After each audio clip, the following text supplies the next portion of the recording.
शुक्रवारी राष्ट्रवादी नेते व राज्याचे गृहमंत्री आर पाटील यांनी शहरात 2 ठिकाणी प्रचार सभा घेतली।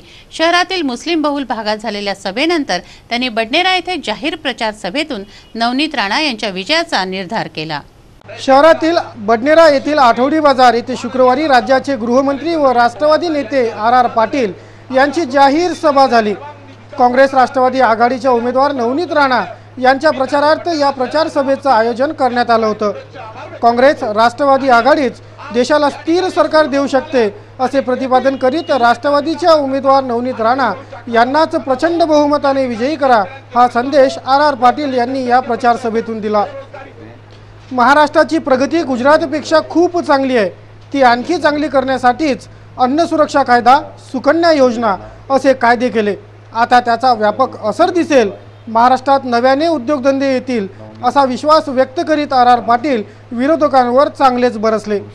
कोणता पक्ष, कोणती विचारधारा देशाला एकसंध ठेवू शकेल याचा निर्णय देशभरातले मतदार उद्याच्या निवडणुकीमध्ये घेणार आहेत। जाती जातीमध्ये भेद निर्माण करणं, धर्माधर्मामध्ये संघर्ष पेटवणं, जातीय दंगली झाल्या तरी चालतील पण राजकीय पोळ्या भाजल्या पाहिजेत, ही विचारधारा देशाला पुढे नेऊ शकत नाही। नरेंद्र मोदी, गुजरात पॅटर्न, हिंदुत्व आणि मोदीत्व या विषयाभोवती या निवडणुका खऱ्या अर्थाने फिरत आहेत। विकासाच्या बाबतीत इथं व्यापारी वर्ग आहे म्हणून मी सांगू इच्छितो की प्रत्येक विकासाच्या निकषामध्ये महाराष्ट्राने केलेली कामगिरी ही अत्यंत उजवी आहे। विकासाची मानकं मांडली जातात। मानवी विकास निर्देशांक, महाराष्ट्राचा मानवी विकास निर्देशांक आहे 5.72 आणि गुजरातचा मानवी विकास निर्देशांक आहे 5.27। दरडोई उत्पन्न महाराष्ट्राचा आहे 1,07,000 रुपये आणि गुजरातचा आहे 89,000 रुपये। साक्षरतेचं प्रमाण महाराष्ट्राचा आहे 83% आणि गुजरातचा आहे 79%। देशाच्या टोटल GDP मध्ये महाराष्ट्राचा वाटा आहे 15% आणि गुजरातचा वाटा आहे 7%। निर्मल ग्राम मध्ये महाराष्ट्रामधली गावं आहेत 9,211 आणि गुजरातमधली गावं आहेत फक्त 2100। विकासाचे जे निकष आहेत त्यामध्ये निश्चितपणाने महाराष्ट्र पुढे आहे, पण गुजराती बांधव कर्तृत्ववान आहेत, आम्हाला नेहमीच त्यांचा अभिमान आणि आदर आहे। पण असं असलं तरी सुद्धा एक गोष्ट मात्र निश्चित, आम्हाला महात्मा गांधींचा गुजरात हवा आहे, सरदार वल्लभभाई पटेल यांचा गुजरात हवा आहे, पण नरेंद्र मोदींचा गुजरात मात्र कोणालाच न पटणार आहे, न परवडणार आहे, देशाला एकसंध न ठेवणार आहे। नरेंद्र मोदींच्या राज्यामध्ये अल्पसंख्याक मुस्लिम समाजातला खासदार जिवंत जाळला जातो, गरोदर भगिनींना रस्त्यावर खेचत आणून पोटामध्ये खंजिरी खुपसल्या जातात, बाळ काढून रस्त्यावर फेकली जातात। त्यांच्या मंत्रिमंडळातल्या 2 मंत्र्यांना दंगलीमध्ये सहभागी असल्याबद्दल शिक्षा होते। गुजरातमधले खटले चालवण्यासाठी मुंबईला ट्रान्सफर केले जातात। आज गुजरातचा गांधींचा विचार आपल्या सगळ्यांना हवाच आहे, पण नरेंद्र मोदींचा विचार हा देशाला न परवडणारा विचार आहे। एका बाजूला विकासाचं मॉडेल म्हणून आज मोदींना पुढे केलं जात आहे, तर दुसऱ्या बाजूला त्यांना साथ देण्याचं काम शिवसेनेच्या वतीने केले जाते। जय भवानी जय शिवाजी आपल्या सगळ्यांनाच अभिमान वाटतो, पण ही घोषणा निवडणुकीपूर्वी असते, निवडणुकीनंतर घोषणेमध्ये फरक होतो। जय भवानी जय शिवाजी टाक वर्गणी ही त्यांची भूमिका बदलते। बाळासाहेब ठाकरे यांच्या मृत्यूनंतर शिवसैनिक सगळीकडे विखुरत आहेत, भावनात्मक नातं निर्माण करावं म्हणून उद्धव ठाकरेंनी त्यांना शिवबंधन बांधलं, पण आपण बघतोय त्यांनी किती जरी शिवबंधन बांधलेलं असलं तर शिवबंधनाचे धागे तटातट तोडून आज शिवसैनिक विखुरत आहेत। उद्धवजी, आता शिवबंधनच काय, पण शिवसैनिकांच्या हातामध्ये लोखंडी साखळ्या जरी बांधल्या तर नेतृत्व नसल्यामुळं आता शिवसैनिक तिथं थांबायला तयार नाहीत। मनसेचं त्यांचं भांडण हे घरातलं भांडण, पण आज आपण टीव्हीवर बघतोय कुणी सूप दिलं कुणी बटाटे वडे दिले, कोण कुणाच्या शेजारी बसलं, हे लोकसभेच्या निवडणुकीतले मुद्दे होऊ शकत नाहीत. महाराष्ट्र राजकीयदृष्ट्या प्रगल्भ आहे, पण यांनी मात्र आपलं घरचं भांडण लोकसभेच्या वेशीवर आणून धुवायला सुरुवात केलेली आहे. जे लोक शांतपणाने जाऊन कलेक्टर ऑफिस मध्ये अर्ज भरू शकत नाहीत, ते लोक महाराष्ट्रामध्ये शांतता ठेवू शकतील का? जे लोक राष्ट्रवादीशी पक्षद्रोह करणाऱ्या संजय खोडके यांनाही आर पाटील यांनी फैलावर घेतलं. यासह आनंदराव अडसूळ हे ज्या शिवसेना पक्षाचे आहेत त्या शिवसेनेचाच त्यांना विसर पडलाय. म्हणूनच त्यांच्या निवडणूक प्रचार फलकांवरून केवळ मोदीच झळकत आहेत. हे ज्यांचे वारे त्यांच्यातच सामील होतात अशा कठोर शब्दात आर पाटील यांनी सेना भाजप महायुतीचे उमेदवार अडसूळ यांना टीकेस्थानी ठेवलं. अडसूळ यांनी गेल्या 5 वर्षात जे दिवे लावले ते सगळ्यांनीच बघितले, अनुभवले. आता येथून चालते व्हा असे म्हणत आर पाटील यांनी नवनीत राणा यांच्या विजयाचा निर्धार व्यक्त केला. मराठवाडा विद्यापीठाला डॉक्टर बाबासाहेब आंबेडकरांचं नाव दिलं म्हणून जर मुख्यमंत्रीपद जाणार असेल, मुख्यमंत्रीपद गेलं तरी 72, पण शाहू फुले आंबेडकरांच्या महाराष्ट्रामध्ये पुरोगामी चाक पाठीमागे फिरवण्याचं पाप मी करणार नाही. आज आंबेडकरी जनतेला माझा एकच सवाल आहे, आपण आठवल्यांच्या मागे जाणार का? आपण ज्यांनी धाडसाने मुख्यमंत्री पदावर लात मारून मुख्यमंत्रीपद सोडण्याची भूमिका घेऊन नामांतर केलं, त्या शरद पवार साहेबांच्या पुरोगामी भूमिकेला साथ देणार? आज एका बाजूने आठवले साहेब आहेत, तर दुसऱ्या बाजूने प्रत्येक निवडणुकीमध्ये आपली उमेदवारी पाहिजेच, उभा राहणं हा आपला जन्मसिद्ध हक्क आहे. म्हणून जनतेने एकदा नाकारल्यावर सुद्धा पुरोगामी मत कमी करायचे की जेणेकरून जातीवादी पक्षाला त्याचा फायदा होईल, अशा भूमिका घेऊन स्वतःचं नाक कापून दुसऱ्याला अपशकुन करण्यासाठी जे उभा आहेत त्यांचाही योग्य बंदोबस्त करण्याचं काम विचारी जनतेने करण्याची आवश्यकता आहे. जे लोक आपल्या नेत्याबरोबर इमान राखू शकत नाहीत, जे लोक पक्षाबरोबर इमान राखू शकत नाहीत, ते लोक जनतेबरोबर तरी इमान राखू शकतील का? तुम्हाला पक्षाने काय कमी सन्मान दिला होता? पक्षाने 2 वेळा उमेदवारी दिली होती, तरी सुद्धा पक्षाचा आदेश न मानता तुम्ही वेगळी भूमिका घेतलेली आहे. जनता तुमच्या बरोबर येणार नाही, तुम्ही मात्र भगिनींची बेआबरू करता. तुम्हाला छत्रपती शिवाजी महाराजांचा आणि शिवसेनेचं नाव घेण्याचा कोणता नैतिक अधिकार आहे? याचं उत्तर आज त्यांनी मतदारांना खऱ्या अर्थाने देण्याची आवश्यकता आहे. महाराष्ट्रामध्ये बहिणींचा सन्मान आणि सत्कार करण्याची परंपरा आहे, पण तिथंच आपल्याला कुणीतरी प्रतिस्पर्धेत आहे म्हटल्यानंतर महिलांना सुद्धा बेइज्जत करण्याची भूमिका ही महाराष्ट्राला न शोभणारी भूमिका आहे. मोठ्या संख्येने मान्यवर मंडळी, नागरिक या जाहीर प्रचार सभेला उपस्थित होते.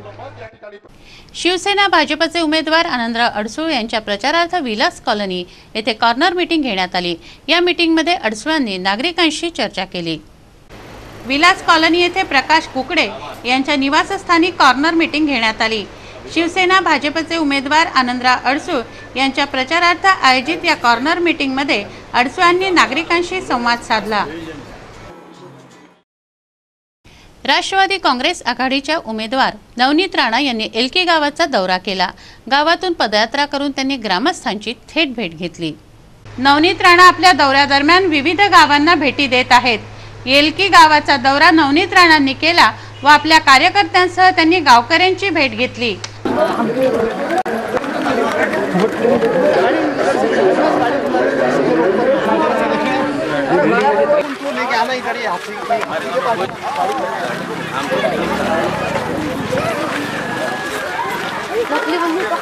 निवडणुका प्रचार दौरा यांची धुमास चक्री सध्या सुरू आहे. प्रचार अधिक जोमाने व्हावा, कार्यकर्ते संघटित व्हावे यासाठी प्रचार कार्यालयांचं आयोजन. वलगाव येथे शिवसेना भाजपचे उमेदवार आनंदराव अडसूळ यांच्या प्रचार कार्यालयाचं उद्घाटन करण्यात आलं. कार्यकर्ते म्हणजे उमेदवाराचे असंख्य हात. या हातांच्या बळकटीवर प्रचार सुरू असतो. कार्यकर्ता संघटित होऊन प्रचारासाठी प्रचार कार्यालय असणं गरजेचं आहे. त्या दृष्टिकोनातून वलगाव येथे शिवसेना भाजपचे उमेदवार आनंदराव अडसूळ यांच्या प्रचार कार्यालयाचं उद्घाटन करण्यात आलं. यावेळी शिवसेना भाजपचे पदाधिकारी व कार्यकर्ते मोठ्या संख्येने उपस्थित होते. 6 तारखेला संध्याकाळी आपल्या हातामध्ये मतदार याद्या बूथ वाईज आपल्याला तयार करून त्याच्या 3 प्रती आपल्याकडे 3 फायली असल्या पाहिजेत. एक मतदान केंद्रामध्ये आत बसणारा आपला बूथप्रमुख, बाहेर लोकांना मार्गदर्शन मतदार करणारा तो आपला दुसरा सगळे साथी आणि तिसरा आपल्या कार्यालयामध्ये जर कोणी आला त्याला नीट व्यवस्थित मार्गदर्शन झालं नाही तर त्या यादीच्या माध्यमातून किंवा प्रत्येक ठिकाणी आपल्याला एक लॅपटॉप देणार असतो. त्या लॅपटॉपच्या माध्यमातून आपल्याला अद्ययावत असलेली माहिती जेणेकरून त्या मतदाराला त्वरित त्याचा मतदान केंद्राचा क्रमांक, त्याचबरोबर मतदान यादीतला त्याचा क्रमांक आणि ते कुठल्या याच्यामध्ये एखाद्या शाळेत असेल तर कुठल्या खोलीमध्ये आहे ही सगळी माहिती त्यामध्ये उपलब्ध होईल अशा प्रकारची आपण व्यवस्था करणार आहोत. काँग्रेस राष्ट्रवादी काँग्रेस आघाडीच्या उमेदवार नवनीत राणा तालुक्यातील गावागावांना भेटी देत आहेत. पदयात्रेद्वारे त्या नागरिकांची थेट भेट घेत आहेत. या पदयात्रेमध्ये मोठ्या संख्येने कार्यकर्ते जुळत आहेत.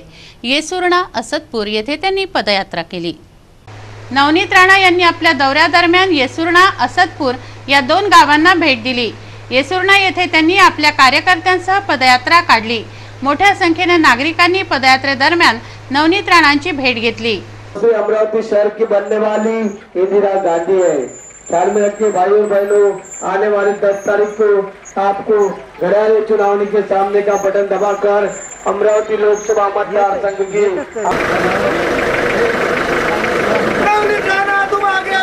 राष्ट्रवादी काँग्रेस पक्षाच्या, भारतीय राष्ट्रीय काँग्रेस पक्षाच्या आपले आशीर्वाद देण्याकरता आपले गाव येथे आलेले आहे. राष्ट्रीय काँग्रेस पक्षाच्या अमरावती लोकसभा मतदारसंघाच्या स्थानिक उमेदवार राष्ट्रवादी काँग्रेस पक्षाच्या अमरावती लोकसभा मतदारसंघाच्या असदपूर गावातून नवनीत राणा यांनी प्रचार पदयात्रा काढली. असदपूरच्या गल्लीबोळातून त्यांनी फिरून नागरिकांची थेट भेट घेतली. राष्ट्रवादी काँग्रेस पक्षाच्या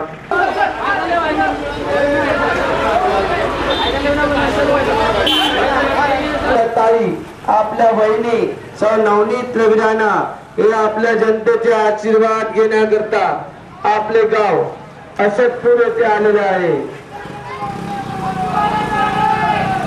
राष्ट्रवादी काँग्रेस पक्षाच्या आपल्या दौऱ्यादरम्यान काँग्रेस राष्ट्रवादी काँग्रेस आघाडीच्या उमेदवार नवनीत राणा तालुक्यातील प्रत्येक गावकुसात पोहोचून नागरिकांची भेट घेत आहेत.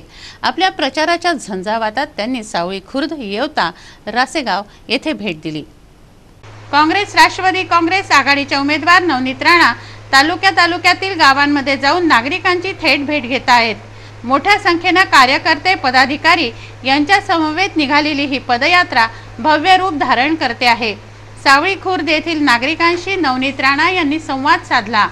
सावळी खुर्द गावातून मोठी पदयात्रा निघाली. पदयात्रेच्या माध्यमातून नवनीत राणा यांनी नागरिकांच्या समस्या जाणून घेतल्या. येवता येथे काँग्रेस राष्ट्रवादी काँग्रेस आघाडीच्या उमेदवार नवनीत राणा यांनी पदयात्रा केली. मोठ्या संख्येने कार्यकर्त्यांसह ही पदयात्रा येवत्यातून फिरली. नवनीत राणांनी नागरिकांच्या अडीअडचणी जाणून घेतल्या.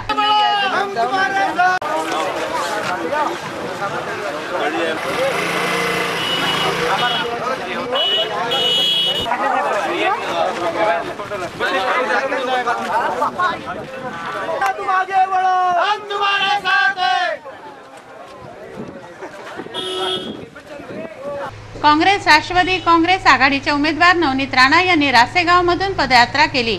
नागरिकांशी हस्तांदोलन करत त्यांच्याशी चर्चा करत नवनीत राणांनी गावकऱ्यांची भेट घेतली. स्थानिक उमेदवार सौ नवनीत राणा आपले गाव रासेगाव येथे आलेले आहे.